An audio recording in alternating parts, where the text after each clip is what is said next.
PCOD നമുക്ക് എന്തൊക്കെ foods ഉൾപ്പെടുത്താം, ഏതൊക്കെ ഒഴിവാക്കാം?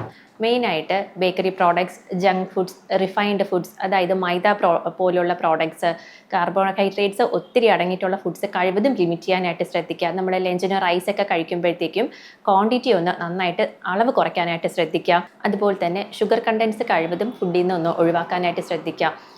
നമ്മളെ സോഫ്റ്റ് ഡ്രിങ്ക്സസ് പോലത്തത്, കാർബണേറ്റഡ് ആയിട്ടുള്ള ഡ്രിങ്ക്സ്, ഐസ്ക്രീംസ്, ചോക്ലേറ്റ്സ് കഴിവതും ഒന്ന് ഫുഡിൽ നിന്ന് ഒഴിവാക്കാം.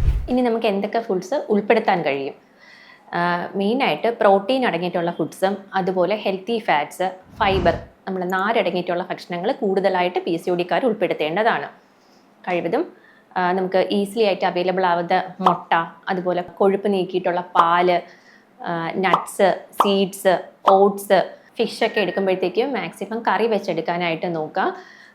അതുപോലെ തന്നെ ധാരാളമായി പച്ചക്കറികൾ ഫുഡിൽ ഉൾപ്പെടുത്താനായിട്ട് നോക്കുക. ഇലക്കറികൾ ഉൾപ്പെടുത്താനായിട്ട് ശ്രദ്ധിക്കുക.